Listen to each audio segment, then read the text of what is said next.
Halo semuanya, selamat datang di Sapa Alumni. Sebelumnya teman-teman udah pada tahu belum sih apa itu Sapa Alumni? Sapa Alumni merupakan kegiatan yang diadakan oleh eksternal BMKM FEB Unan, yang dimana di situ kita mengundang alumni-alumni dari Fakultas Ekonomi dan Bisnis Unan untuk mengadakan podcast bersama kita, di mana kita bakal ngebahas kisah-kisah inspiratif, pengalaman hidup, dan juga mungkin ada tips and trick dari alumni buat kita yang lagi ngejalanin perkuliahan nih. Nah, untuk podcast kita kali ini kita bakal ngangkat tema Balancing Books and Passions, How Academics and Organization Shape Your Futures. Kedengaran dari temanya aja itu berarti kita bakal ngebahas gimana sih cara kita ngimbangin antara perkuliahan sama organisasi nih. Nah, sebelumnya kita pasti harus perkenalan dulu. Perkenalkan, aku Kia yang akan memandu podcast kita pada hari ini, serta aku ditemani sama mungkin kalau teman-teman belum tahu, ini adalah alumni hits kita. Mungkin boleh perkenalan dulu, Bang. Oke, halo semuanya. Kenalin, nama aku Andes Taubida Nelson, biasa dipanggil Andes. Aku dari jurusan akuntansi, angkatan tahun 2021. Alhamdulillah, kemarin baru di wisuda 2 di Fakultas Ekonomi dan Bisnis Universitas Andalas. Untuk sekarang mungkin kesibukan aku alhamdulillah sudah bekerja di salah satu perusahaan. Dan alhamdulillahnya keterima di perusahaan ini tuh pas waktu kuliah gitu. Jadi ya kesibukannya sekarang mungkin kerja dan sekalian asdos juga masih di UNAD. Wah, keren banget ya Bang Andes, teman-teman semua. Sebelumnya teman-teman pasti pengen lebih tahu lagi tentang siapa sih Bang Andes itu. Nah, Bang Andes sendiri merupakan alumni dari Fakultas Ekonomi dan Bisnis, khususnya jurusan akuntansi angkatan tahun 2021. Nah, Bang Andes sendiri itu lahirnya di Klungkung, ya kan Bang? Iya, betul. Nah, sebelumnya aku tuh mikir ya, Klungkung, aku belum pernah nih dengar kata-kata Klungkung sebelumnya. Ternyata pas aku cari lagi, Klungkung tuh di Bali, keren banget, orang dari Bali mau gitu kuliah di Padang, di Unan. Pastinya kita bakal share-share lagi kenapa sih Bang Andes akhirnya milih Unan dan akuntansi buat jadi pilihan untuk perkuliahannya. Mungkin aku bacain apa aja sih pengalaman pendidikan Bang Andes. Bang Andes sendiri merupakan alumni dari jurusan akuntansi Fakultas Ekonomi dan Bisnis Universitas Andalas. Dan Bang Andes pernah bekerja di PT Andalas Konsultan Sarana Infrastruktur dari tahun 2024 hingga sekarang, lalu pernah bekerja di KAP Rinaldi Munaf dari tahun 2023 hingga Oktober tahun 2023. Selanjutnya Bang Andes juga pernah menjadi asisten dosen Intermediate Financial Accounting and Introduction to Accounting dari 2023 hingga sekarang. Nah, Bang Andes sendiri mengikuti banyak banget organisasi sebelumnya pada saat perkuliahan ya Bang. Yang ada Hima Akuntansi, terus ada LK, ada lomba accounting juga, ada Accounting Study Club, Syariah Economics Expo, dan banyak lainnya. Nah, adapun Bang Andes sendiri merupakan sosok yang berprestasi nih guys. Adapun prestasi-prestasi dari Bang Andes itu adalah lulusan terbaik dari Departemen Akuntansi kelas reguler Wisuda 2 Fakultas Ekonomi dan Bisnis Universitas Andalas. Terus Bang Andes juga bintang aktivis fakultas pada Wisuda 2. Terus Bang Andes pernah meraih juara 1 lomba karya tulis ilmiah di K7 6.0 tingkat nasional Universitas Riau. Terus pernah juara 2 kompetisi akuntansi nasional Politeknik Wilmar Bisnis Indonesia, dan banyak achievement lain dari Bang Andes sendiri. Nah, mungkin kita langsung masuk aja nih Bang, dari kenapa sih Bang Andes memilih Unan menjadi tempat Bang Andes untuk menuntut ilmu gitu. Okay. Kenapa milih Unan? Sebenarnya kemarin itu nggak dapet di pilihan 1 di Universitas Brawijaya sebenarnya. Jadi plan awal itu pilihan pertamanya di Universitas Brawijaya, tapi ternyata qadarullahnya tuh nggak dapet di sana, dapetnya di pilihan 2 gitu. Dan bersyukurnya lagi karena orang tua abang sebenarnya aslinya dari Solok gitu kan, tapi merantaunya ke Bali gitu sebenarnya. Jadi abang SD sampai menamatkan SMA itu di Bali, dan ternyata alhamdulillah itu keterima di Universitas Andalas di Padang. Dan jadi salah satu hal yang bersyukur juga karena bisa bawa orang tua pulang kampung juga akhirnya gitu. Dan kenapa milih UNAN juga kemarin sempat berbincang juga sama orang tua, maunya tuh pilihan keduanya di Jakarta aja, di UNJ, tapi ternyata karena adanya kurang kesepakatan antara kedua orang tua, jadi ya udah pilih UNAN. Ternyata ya alhamdulillah keterimanya di UNAN. Mungkin salah satu juga wishlist, oh kayak harus pulang kampung gitu. Jadi itu sih kenapa milih UNAN. Dan Mungkin karena bosan juga sih di Bali udah 17 tahun. keren sih ya, abang akhirnya milih UNAN dan ternyata emang berkembang banget di UNAN. Alhamdulillah. Alhamdulillah. Mungkin aku ada beberapa pertanyaan buat Bang Andes. Kan Bang Andes ini selama perkuliahan itu nggak cuman fokus belajar-belajar aja, tapi aku lihat juga banyak banget pengalaman organisasi tadi. Ada LK, ada Hima Akun juga. Nah, gimana sih cara Bang Andes sendiri untuk ngejaga keseimbangan antara organisasi sama perkuliahan? Dan juga kan tadi Bang Andes juga banyak banget achievement di perlombaan nih. Gimana sih Bang caranya biar balance gitu Bang? Oke. Pertama, yang pasti harus diterapkan itu adalah tujuan kalian kesini itu yang terpenting itu adalah sebenarnya kuliah kan. Tapi sisa-sisanya itu adalah bagaimana cara pengembangan soft skill kalian gitu. Makanya kenapa orang-orang banyak nanya gimana sih caranya biar buat mengembangkan dan membalance antara kuliah sama organisasi, kuliah sama achievement ataupun perlombaan gitu. Pertama yang Bang lakuin itu adalah selalu membuat schedule setiap harinya. Misalkan setiap hari Senin sampai Jumat. Karena kan biasanya paling baik matkul itu kalau di akuntansi ya khususnya jurusan abang itu paling banyak mata kuliah itu ada 8 mata kuliah. Itu setiap semesternya paling banyak. Otomatis kan setiap Senin sampai Jumat itu ada waktu kosongnya. Nah, setiap waktu kosong itu Bang selalu buat schedule, misalkan hari Senin gitu ada 3 shift. Shift 1 sama shift 3 ada kuliah, shift 2-nya kosong nih. Nah, apa yang harus Bang lakuin di shift 2 gitu. Jadi biar nggak waktunya itu kosong gitu, nggak terbuang gitu. Otomatis Abang kalau ada kegiatan, istilah kegiatan itu dengan contoh organisasi ataupun perlombaan gitu. Terus yang kedua, caranya itu adalah kalian setiap harinya itu kayak buat to-do list gitu loh. Nah, to-do list itu penting banget. Kenapa? Karena biar tahu apa aja sih produktivitas kalian yang harus kalian jalankan setiap harinya gitu. Karena kalau misalkan kalian nggak tahu, kayak pasti bingung mau ngelakuin itu apa aja gitu. Dan fun fact-nya, abang sendiri itu kalau misalkan belajar, itu tuh memang belajar fokus di kelas aja gitu. Sisanya itu abang kayak misalkan selesai waktunya itu tadi kayak misalkan organisasi buat tugas ataupun lomba. Nah, kalau misalkan UTS UAS gimana Bang? Misalkan kayak gitu kan. Biasanya Bang UTS UAS itu memang nge-keep 1 minggu sebelum UTS ataupun UAS itu buat belajar aja.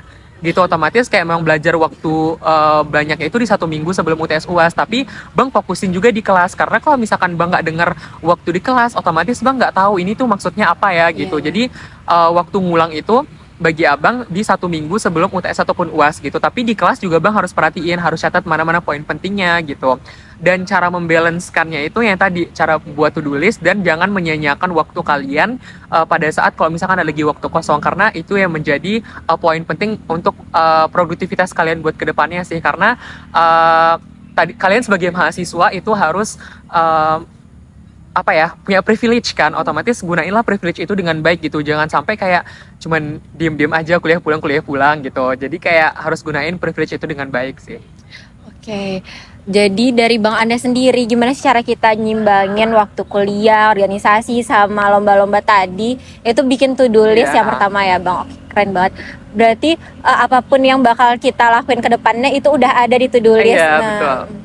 Terus Bang Andes juga highlight tadi kalau 1 minggu sebelum ujian itu udah prepare buat ujian.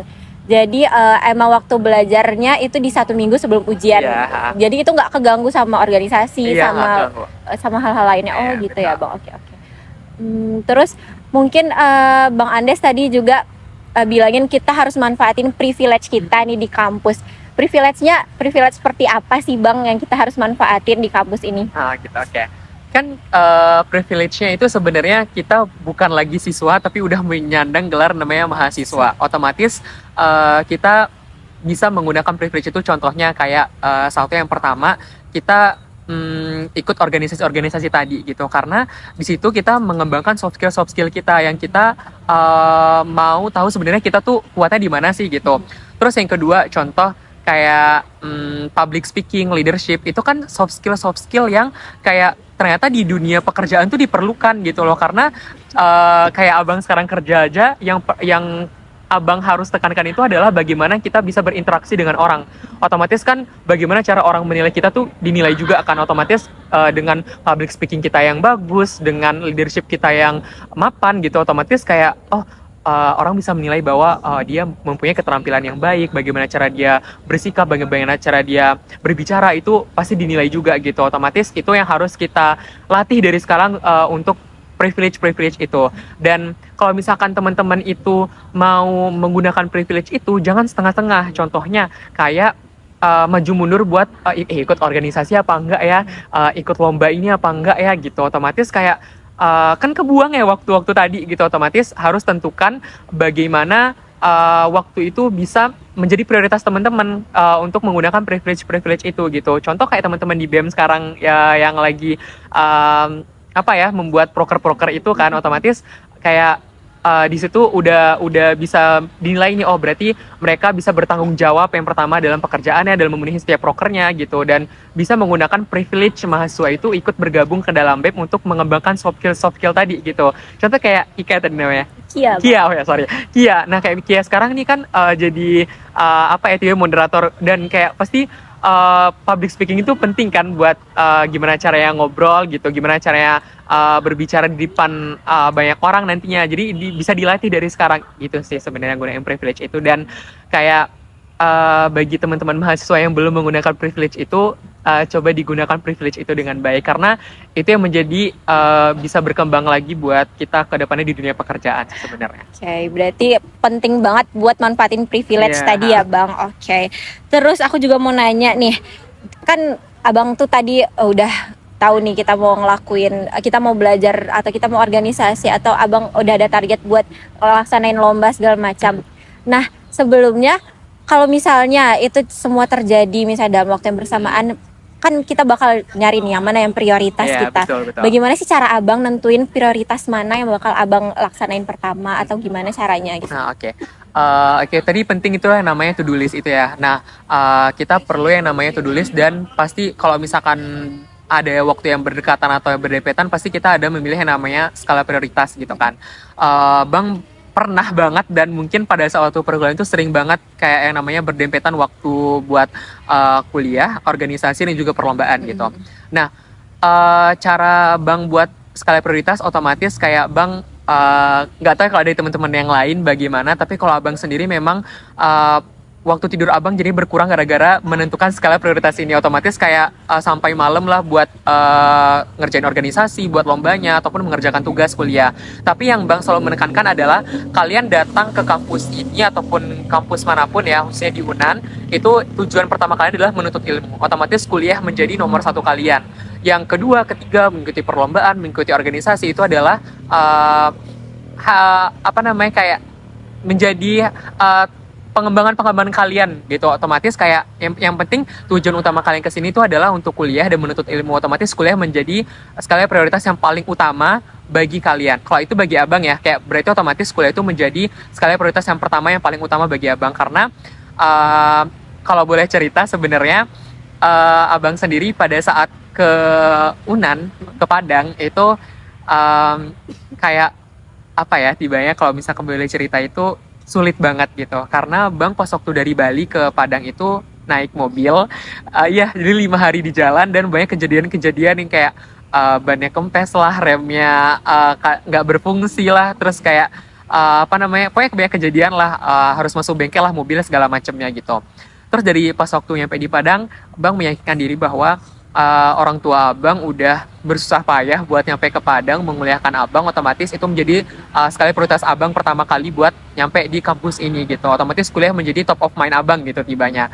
Terus habis itu karena hal itu, otomatis yang harus Abang kasih ke orang tua Abang, otomatis Bang harus bisa mengembangkan soft skill Abang yang ada sebelumnya. Karena sebenarnya dalam mengikuti organisasi juga perlombaan itu udah ada pada saat SMA sebenarnya. Kayak ikuti perlombaan itu udah saat SMA, jadi pengen ngembangin lagi. Dan dari semester 1 sebenarnya udah ikut lomba. Dan skala prioritas yang tadi kalau misalkan Kia tanyain, yaitu pertama, kalian harus tahu kuliah itu menjadi tolak ukur pertama kalian banget. Yang kedua, organisasi dan juga lomba-lomba ataupun kegiatan kalian itu adalah pengembangan soft skill, membentuk karakter kalian tuh untuk selanjutnya gitu. Kayak intinya jangan sampai menunda perkuliahan ataupun mengambil hal-hal lain dibanding perkuliahan sih, itu sebenarnya. Karena karena adanya cerita abang yang tadi, jadi bisa menjadi hal-hal yang positif bagi abang bahwa abang harus menuntaskan ini dengan baik, dan alhamdulillah terbukti dengan adanya menjadi mahasiswa berprestasi dan bintang aktivis fakultas pada saat di wisuda 2 kemarin. Oh, jadi gitu ya Abang, cara nentuin prioritas Abang dalam perkuliahan ini. Tetap menomorsatukan perkuliahan, karena memang tujuan kuliah di sini emang untuk menuntut ilmu ya Bang. Tapi jangan lupa untuk nambah pengalaman lain untuk mengembangkan kepribadian ya Bang. Oh iya, satu lagi, mungkin ada yang kurang, kayak tadi Bang sempat kayak mention bahwa waktu tidur Abang berkurang. Itu tuh pasti teman-teman bakal merasakan itu gitu, karena kayak kalau misalkan kalian teman-teman kuliah ikut organisasi, ikut lomba, otomatis kan kayak pasti banyak bakal jadwal yang bentrok gitu kan. Otomatis kayak kalian dari pagi sampai sore udah kuliah, malamnya ada organisasi lain, rapat lagi segala macam, terus malamnya kalau misalkan ada deadline lomba yang harus disubmit, harus ngerjain itu juga. Jadi pasti waktu kalian sangat-sangat habis di situ. Tapi itu yang menjadi tibanya pengalaman-pengalaman baru bagi kalian, karena teman-teman karena kalian bakal merasakan ternyata ini menjadi satu tolak ukur. Besok kalau misalkan di pekerjaan mungkin ini bisa menjadi hal-hal yang kita bisa bawa nih, dan itu menjadi motivasi juga bagi kalian buat nyebarin itu ke teman-teman kalian. Itu pasti sangat berguna juga tuh, gitu sih sebenarnya. Pengalaman juga ya Bang, karena kita pas jadi siswa kan kita pernah ngerasain hal seperti ini, betul, kan. Sekarang kita udah terbiasa, jadi kalau misalnya kerja nanti kita ketemu kayak gini lagi, kita udah terbiasa. Terus Abang juga tadi mention tentang pasti waktu tidurnya berkurang. Itu kan merupakan salah satu tantangan juga sih sebenarnya bagi kita mahasiswa. Gimana sih cara kita memanfaatkan waktu yang terbatas itu untuk menyelesaikan segala hal, mungkin dalam perkuliahan, organisasi, mungkin prokernya udah deadline, atau tugasnya atau lombanya tadi yang belum disubmit tadi. Itu kan tantangan. Kalau dari Abang sendiri, apa aja sih tantangan yang Abang temui dalam waktu yang terbatas ini? Apa aja sih tantangannya? Tantangannya pasti kayak pertama tadi waktunya sangat-sangat mepet banget, 24 jam, sangat kurang banget rasanya dalam satu hari. Tapi tantangan yang paling berat itu adalah bagaimana kita memaksimalkan diri kita untuk dapat bisa mengembangkan hal-hal itu menjadi hal-hal yang positif pastinya. Dan tantangan terbesar juga pasti kayak dalam diri itu namanya overthinking mungkin ya. Itu tantangan terbesar banget, karena contohnya misalkan ada proker lah, ada lomba, ada tugas kuliah, otomatis kayak dalam diri overthinking. Tapi itu bisa menjadi hal-hal yang jangan kalian takuti sebenarnya. Karena kalau misalkan kalian terlalu overthinking dengan apa yang kalian jalani sekarang, itu pasti tugas-tugas ataupun kegiatan-kegiatan itu nggak bisa terlaksana dengan baik pastinya. Otomatis kalian pelan-pelan ngerjain itu dengan baik aja. Jangan sampai itu membuat jadi satu kelemahan bagi kalian. Maka tadi Bang bilang dalam 1 minggu kalian harus bisa memanfaatkan waktu itu dengan baik gitu loh. Kalau misalkan kalian nggak bisa memanfaatkan waktu itu dengan baik, bagaimana kalian bisa mengatur diri kalian untuk bisa berkembang lagi menjadi lebih baik sebenarnya. Karena kalian pengen mendapatkan pengalaman, kalian pengen mendapatkan hal-hal yang kalian belum dapatkan sebelumnya. Otomatis kalian harus bisa memanfaatkan waktu itu dengan baik. Terus tantangan-tantangan tadi sebenarnya itu menjadi salah satu peluang bagi kalian untuk dapat jauh bisa berkembang lagi, karena dari situlah pengalaman-pengalaman kalian yang berharga yang kalian nggak bisa dapatkan gitu. Apalagi contoh kalian berorganisasi lomba sama teman-teman satu tim, kalau misalkan kan di dinas eksternal satu dinas gitu kan, kayak pasti capeknya sama-sama bareng. Terus kalau misalkan prokernya udah selesai sama bareng, pasti udah kayak tenang aja rasanya. Jadi jangan sampai kalian beroverthinking dengan itu. Pasti ada jalan keluarnya untuk itu, karena dengan overthinking itu nanti kalian nggak tahu jalan keluarnya itu seperti apa ya gitu. Otomatis kalian butuh lah yang namanya temen. Makanya tadi temen itu jangan sampai kayak kalau kalian nggak bisa berpikir dalam waktu dekat itu bagaimana, kalian bisa kok nanya ke teman kalian. Jangan sampai kalian pendam itu sendiri gitu, karena Bang sempet kayak gitu, otomatis kayak udah frustrated sendiri, otomatis kayak ini harus pertama jangan jangan overthinking, jangan takut, dan kalian harus bisa menenangkan itu dengan baik dan jangan segan-segan buat nanya ke orang. Oke. Jadi dari tantangan-tantangan yang Bang Andes hadapi tadi, mungkin cara yang bisa kita gunain tuh yang pertama jangan overthinking guys. Karena overthinking tuh bikin cuman buang-buang waktu ya Bang. Betul. Karena masih banyak solusi harus dipikirkan. Dan mungkin kita bisa nanya juga nih ke teman-teman kalian, ke teman-teman kita semua, apa sih solusi terbaik buat masalah yang sedang kita hadapi. Oke. Terus kalau misalnya kita udah jenuh atau kita udah frustasi nih sama tantangan tadi, mungkin ada yang nggak tahu kita solusinya apa, kan kita kadang juga stres, frustasi. Gimana sih cara Bang Andes sendiri menghadapi mungkin udah jenuh, frustasi itu sendiri? Kalau jawaban abang mungkin healing ya. Karena jawaban umum banget healing mungkin ya. Karena ya nggak bisa dipungkiri juga kalau misalkan kita udah frustasi itu pasti kita butuh penenangan otak gitu. Jangan sampai kalian nggak bisa pokoknya istirahat itu penting juga. Walaupun tadi Bang bilang waktu tidurnya berkurang, tapi kalian harus bisa juga beristirahat gitu. Jangan sampai kalian kayak udah pusing sendiri, overthinking sendiri, tapi waktu istirahat kalian juga berkurang gitu. Walaupun kayak cuma 2 jam, 3 jam, yang penting kalian bisa menenangkan otak kalian itu. Otomatis kayak intinya istirahat itu sangat perlu banget. Apalagi kalian menjadi mahasiswa, kalau misalkan waktu tidurnya berkurang kan kayak tadi Abang bilang, ya contohnya aja kalau misalkan nggak tidur pasti kalian pusing ya. Kayak di kelas nggak bisa menangkap pelajaran dengan baik, semua kegiatan kalian nggak bisa juga pastikan selesainya kapan. Otomatis kayak ya istirahat itu juga penting bagi teman-teman. Diingat, jadi walaupun kalian tidur cuma 3 jam, 4 jam, 5 jam ataupun berapa jam, yang penting istirahat itu penting. Dan jangan lupa untuk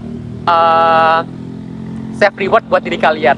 Abang kalau misalkan setiap lomba itu pasti terakhirnya itu adalah self reward. Karena kayak waktu-waktu yang abang habiskan sebelumnya, kegiatan-kegiatan yang udah abang lalui sebelumnya, itu udah menguras tenaga dengan sangat-sangat maksimal yang udah abang keluarin, udah sangat-sangat menguras waktu. Jadi jangan lupa untuk dapat membahagiakan diri kalian sendiri. Itu jangan lupa.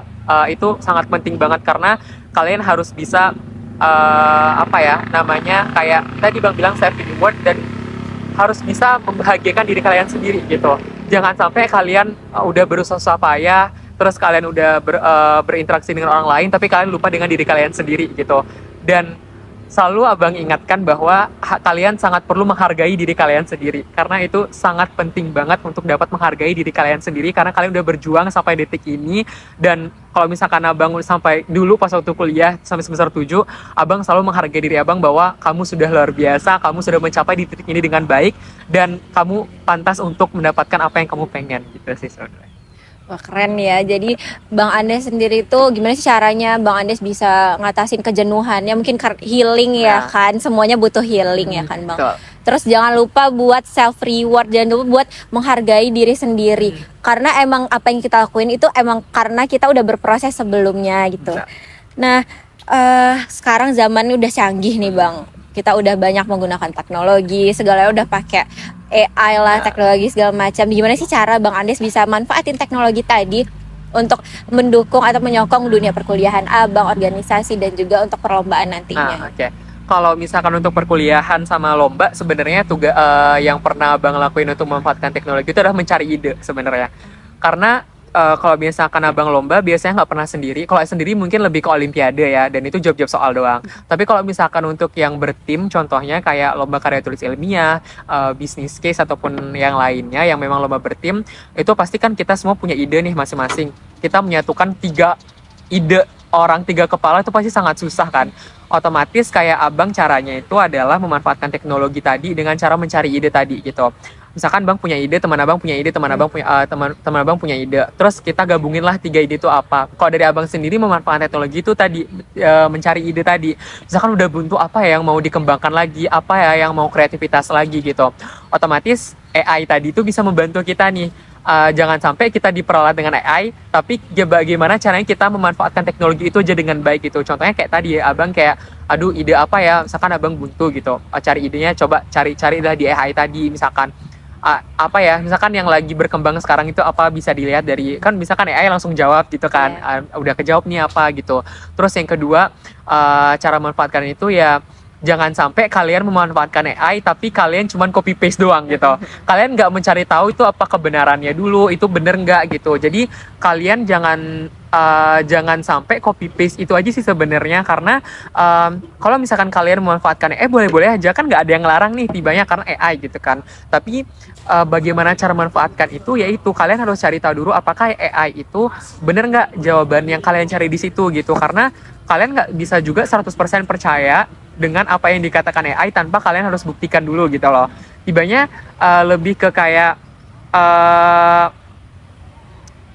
apa namanya ya, misalkan kalian udah dapet jawabannya di AI itu, terus kalian mau cari tahu jawabannya lewat diri kalian sendiri, misalkan kayak gitu kan. Kalian tuh habis otomatis nggak dapet nih jawabannya, minta bantuan AI, tapi kalian harus tahu itu bener nggak jalurnya, kayak jalannya. Contoh kayak kalau abang di akuntansi ya, misalkan buat jurnal gitu kan, bener nggak ya jurnalnya debit kreditnya ini gitu.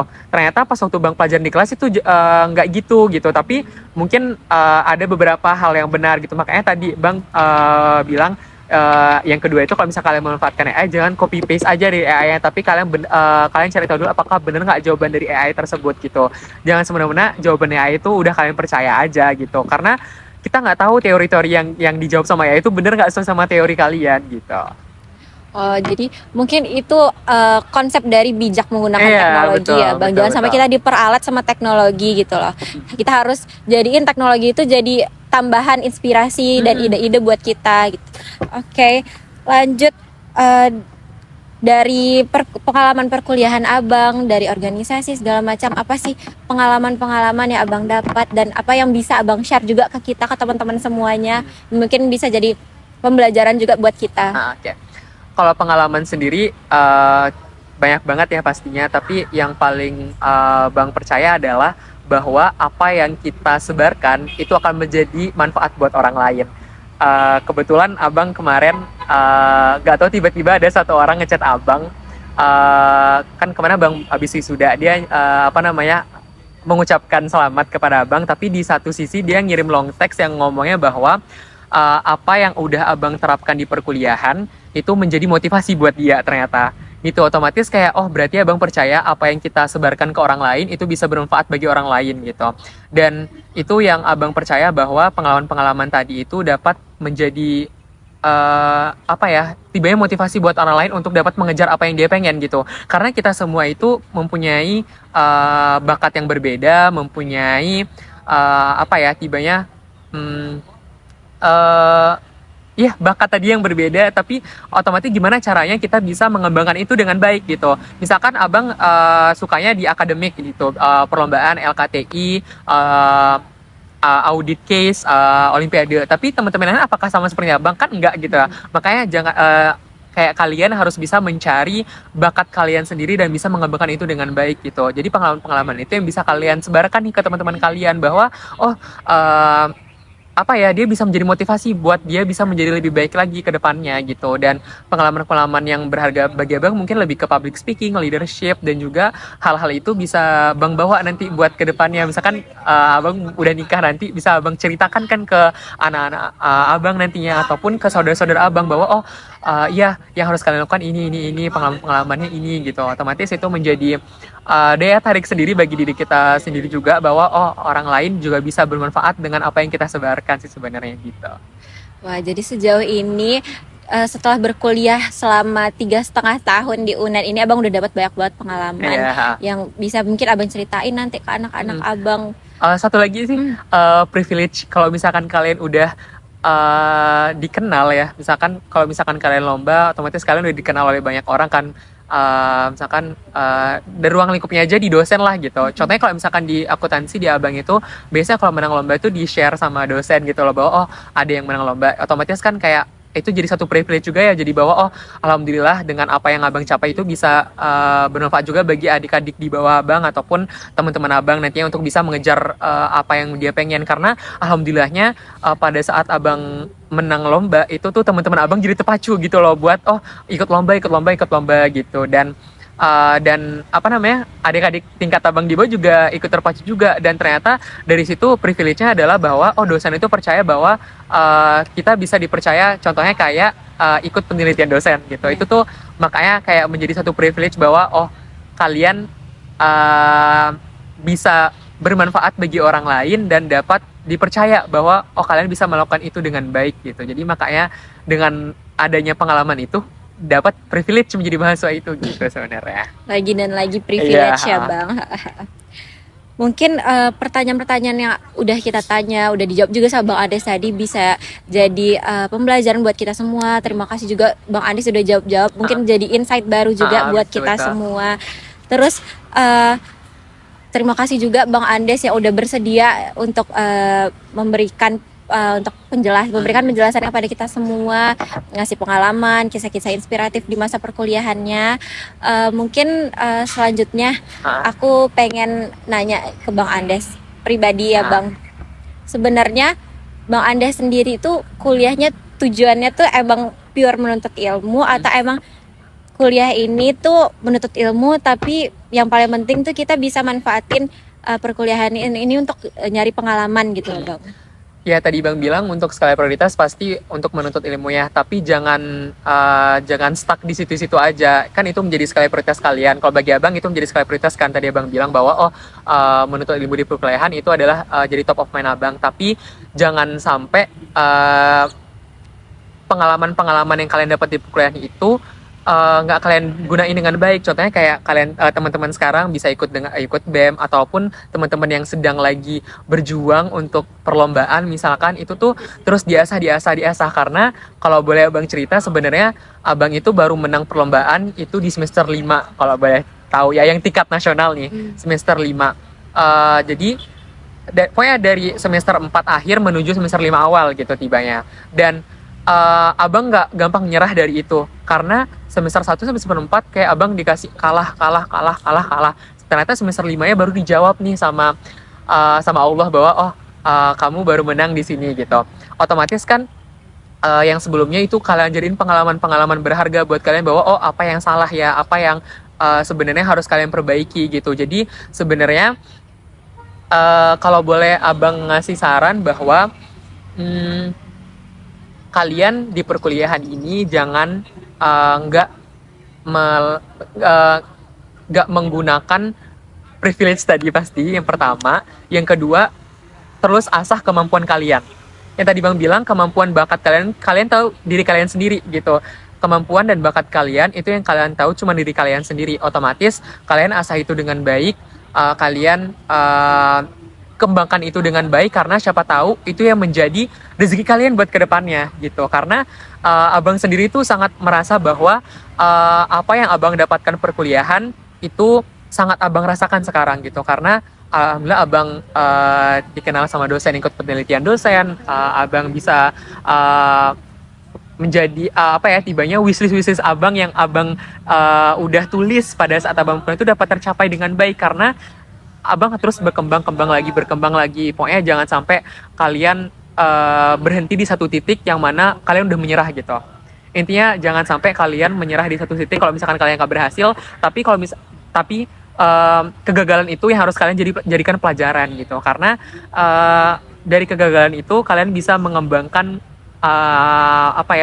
pengalaman baru lainnya. Kalian dapat insight baru lainnya dan jangan lupa bahwa setiap kegagalan yang kalian dapatkan itu menjadi pengalaman berharga bagi kalian gitu. Dan setiap dari kesempatan yang ada, jangan berpikir bahwa kalian akan gagal di apa yang kalian kerjakan, melainkan itu akan menjadi pengalaman baru bagi kalian gitu.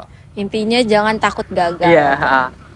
Mungkin ada satu pertanyaan lagi, mungkin agak melenceng dari tema kita, tapi aku pengen nanya nih Bang, kan sekarang Abang alhamdulillah udah kerja juga nih Bang.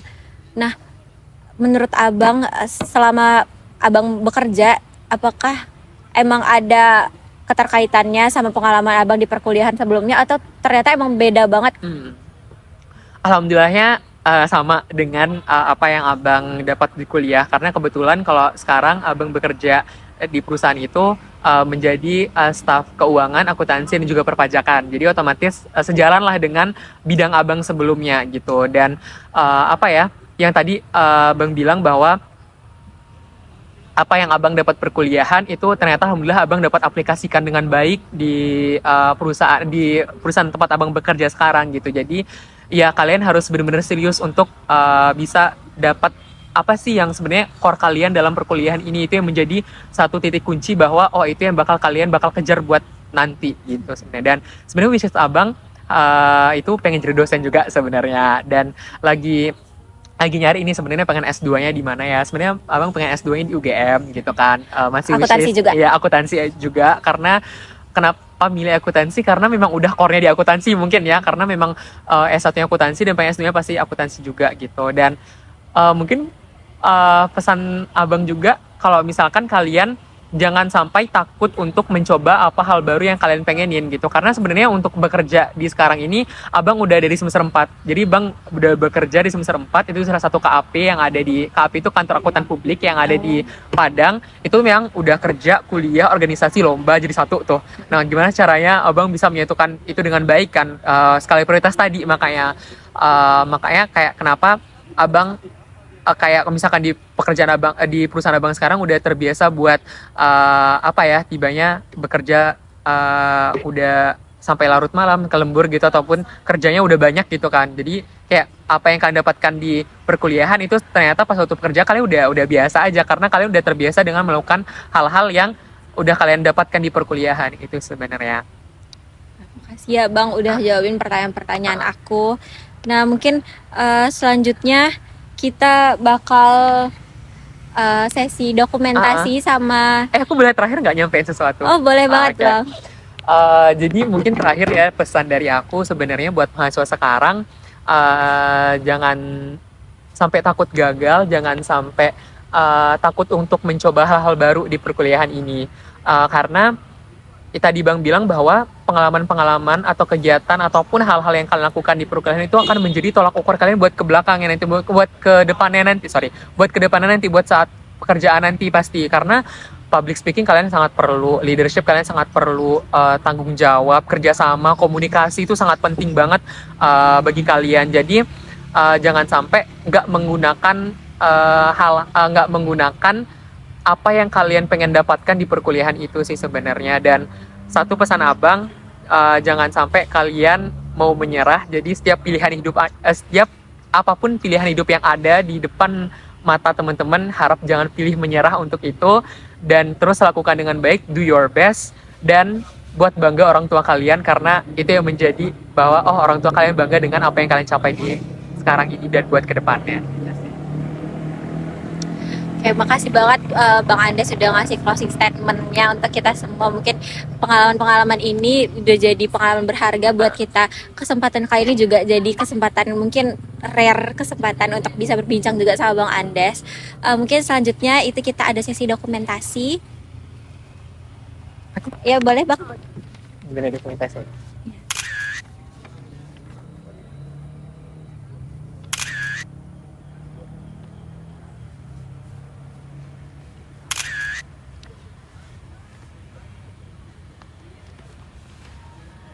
Oke, setelah sesi dokumentasi tadi, mungkin aku mau terakhir mau ngucapin terima kasih juga pada Bang Andes yang udah meluangkan waktunya untuk join di Sapa Alumni kita kali ini. Oh ya, aku mau infoin juga untuk Sapa Alumni ini merupakan lanjutan dari proker eksternal sebelumnya. Itu ada juga ngobrol bareng alumni, itu juga bagian dari proker eksternal sebelumnya. Nah sekarang kita rename jadi Sapa Alumni biar kita bisa jadi lebih dekat juga sama alumni. Terima kasih juga buat Bang Andes. Terus mungkin aku juga mau ingetin kepada teman-teman bahwasanya podcast kita kali ini aku harap bisa jadi podcast yang ngebuat teman-teman banyak belajar, teman-teman bisa dapat insight baru dari podcast kita kali ini. Mungkin dari aku cukup, dari Bang Andes. Oke, cukup. Oke, mungkin bisa kita tutup podcast kita kali ini. Mungkin kita ada jargon. Mau jargon nggak Bang? Apa ya jargonnya ya? Kalau aku bilang Sapa Alumni, kuliah sambil organisasi, no worries. Kuliah sambil organisasi, no worries. Oke. Aku bilang ya Bang. Oke. 1, 2, 3. Sapa Alumni, kuliah sambil organisasi, no worries. Bye-bye.